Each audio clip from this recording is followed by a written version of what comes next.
Destination Monte-Carlo, l'essentiel de la vie en Principauté de Monaco, à découvrir sur Fréquence Évasion. Destination Monte-Carlo. En compagnie de Monsieur Campana, nous allons découvrir une association monégasque, l'association AMAD. Merci d'être avec nous, Monsieur Campana. Bonjour et merci. Alors en quelques mots, pourriez-vous nous présenter l'association AMAD, nous dire quand elle a été créée et quels sont ses objectifs? Alors l'AMAD est une des plus vieilles associations présentes à Monaco. L'AMAD Monaco a été fondée en 1966. Il faut savoir que l'AMAD Monaco présente deux particularités.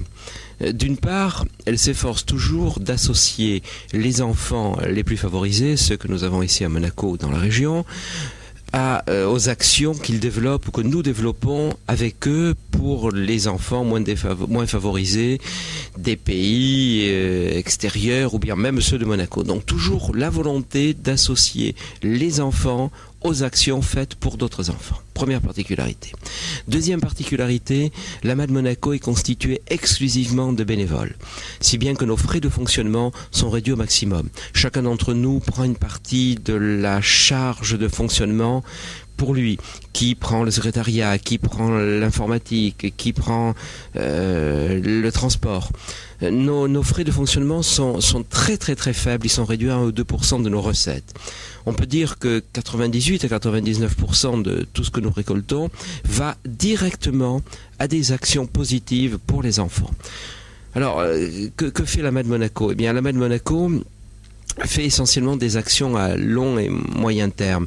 C'est-à-dire que nous nous efforçons de collaborer avec des gens que nous connaissons, en qui nous avons confiance, et nous construisons sur place. On a travaillé pendant 7-8 ans pour Madagascar. Là-bas, on y a édifié un centre polyvalent qui est maintenant fini, achevé. On s'est assuré de son fonctionnement. Il accueille aujourd'hui plus de 1200 enfants qui sont, il faut bien le dire, nourris, soignés, éduqués. Aujourd'hui, nous travaillons avec la Guinée. Nous nous efforçons de développer notre action avec la Guinée. Nous avons l'intention là-bas aussi d'y édifier un centre polyvalent. Là aussi, on va soigner, recueillir, nourrir, éduquer des enfants. Alors, ce sont des actions toujours à longue haleine parce que nous sommes une petite association et travailler à l'étranger, c'est très compliqué. Il faut savoir qu'il faut beaucoup d'argent et il faut savoir qu'il faut s'assurer que l'argent soit bien utilisé. C'est la raison pour laquelle nous envoyons régulièrement des bénévoles qui vont à leurs frais, je dois bien le dire, soit qui sont allés en Madagascar, qui sont allés en Guinée, sur leur temps de vacances, à leurs frais, pour s'assurer de la compatibilité de nos actions prévues avec les besoins réels sur place. Alors l'association AMAD est à l'origine de nombreuses actions à destination des enfants défavorisés. C'est vrai que depuis des années, depuis une vingtaine d'années, grâce notamment à l'action de notre vice-présidente Suzanne Lavagna, qui s'est vraiment beaucoup investie et qui a fait en sorte que le passeport école se développe dans d'autres AMAD, pas seulement l'AMAD Monaco, c'est toujours la volonté d'associer les enfants des pays les plus favorisés aux actions faites pour les enfants les plus déshérités.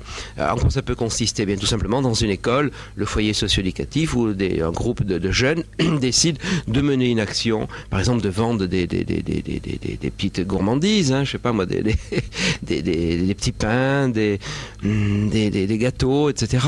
pendant une journée pour l'AMAD Monaco, pour aider leurs enfants. Soit de donner un spectacle, par exemple. Enfin, tout un tas d'actions sont menées par les enfants pour prendre en charge la scolarité d'une classe et suivre justement cette scolarité pour leur permettre, en fournissant du matériel, des cahiers, des crayons, etc. et d'une façon générale les frais scolaires pour leur permettre d'avoir accès à l'éducation, parce qu'à l'AMAD nous croyons fondamentalement que l'accès à l'éducation est la source du développement. L'association AMAD Monaco s'occupe également de faire envoyer des médicaments pour combattre certaines graves maladies, exemple le sida par exemple. C'est vrai, nous collaborons notamment avec Madagascar depuis des années. Chaque mois, des bénévoles recueillent les médicaments qu'on nous donne, font un tri et on peut dire que chaque mois environ 50 colis de 3 kilos partent, parce que c'est le poids maximum par la poste. Donc 150 kilos, je veux dire 50 colis de 3 kilos, ça fait à peu près 150 kilos par mois. Environ 1,5 tonne à 2 tonnes chaque année partent ainsi à Madagascar. Ils sont réceptionnés sur place par des médecins, par des professionnels de la santé, qui ensuite se chargent de les dispatcher dans les différents centres que nous connaissons, avec qui nous travaillons. Est-ce qu'on a constaté que certaines maladies reculaient grâce aux actions d'AMAD Monaco? Oh, vous savez, la Mad Monaco, c'est tout petit, mais c'est vrai que nous contribuons très modestement. Il y a énormément d'ONG, notamment à Madagascar. Il faut le savoir, tous nos bénévoles qui sont allés sur place nous ont dit qu'il y a une multitude d'ONG d'origines les plus diverses. C'est un des pays les plus pauvres au monde, et fort heureusement, eh bien, chaque ONG apporte sa modeste contribution, et finalement, globalement, ça contribue incontestablement. Ici à Mad Monaco, je suppose que vous réalisez des actions contre la maltraitance des enfants. Alors ça, c'est la Mad mondiale qui est chargée de le faire. La Mad Monaco est beaucoup trop petite. La Mad mondiale est une structure beaucoup plus puissante et elle intervient auprès des Nations Unies. Notre prince Albert, lorsqu'il était prince héréditaire, était aux États-Unis pour développer notamment certaines actions menées par la MAD en général.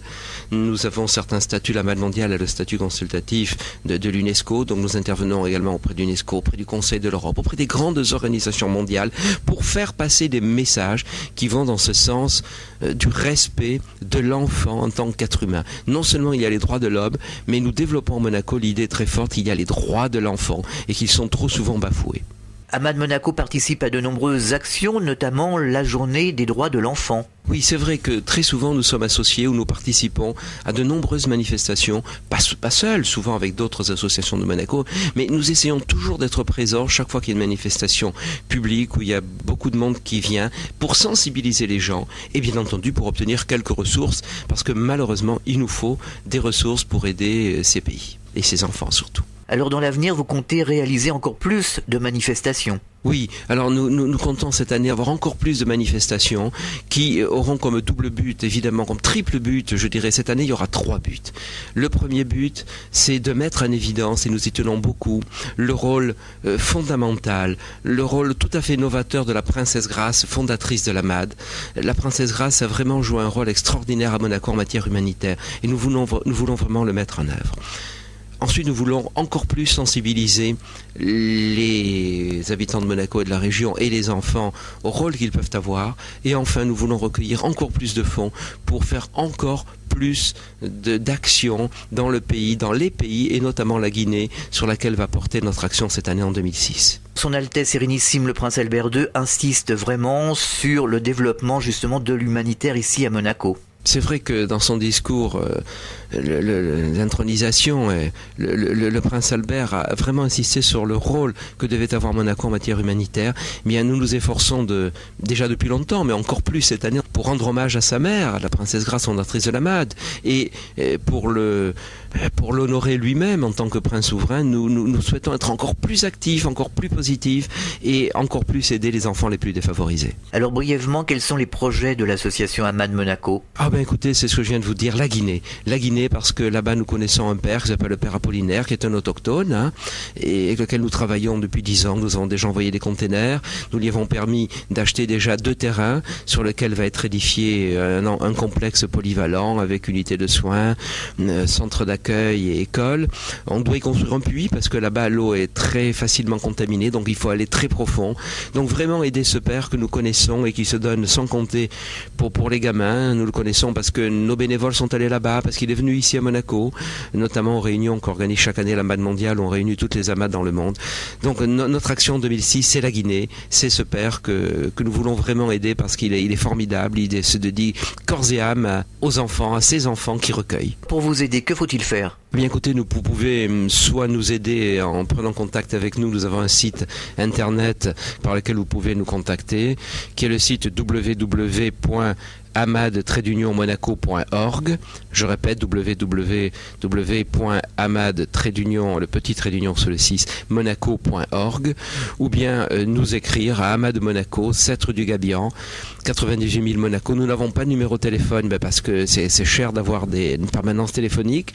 Alors soit les gens peuvent nous aider en nous contactant parce qu'ils veulent contribuer à l'action médicaments, soit parce qu'ils veulent partir comme bénévoles, soit ils peuvent nous envoyer des dons à l'adresse que je vous ai indiquée, Amad Monaco, 7 rue du Gabian, 98 000. On leur donnera un accusé de réception et ils sauront exactement comment est utilisé l'argent qu'ils donnent. Je répète, 98-99% de l'argent va directement aux enfants. Quel serait le message d'espoir que vous souhaiteriez transmettre aux auditeurs qui nous écoutent en ce moment? Écoutez, la princesse Grace l'a bien écrit lorsqu'elle a fondé la MAD. Elle a mis Amad, un mot qui ressemble au mot amour. Toutes nos actions, tout ce que nous faisons se fonde sur ce concept fondamental de l'amour. Monsieur Campana, merci. Nous étions à l'association Amad de Monaco. Destination Monte-Carlo, à découvrir sur Fréquence Évasion. Fréquence Évasion.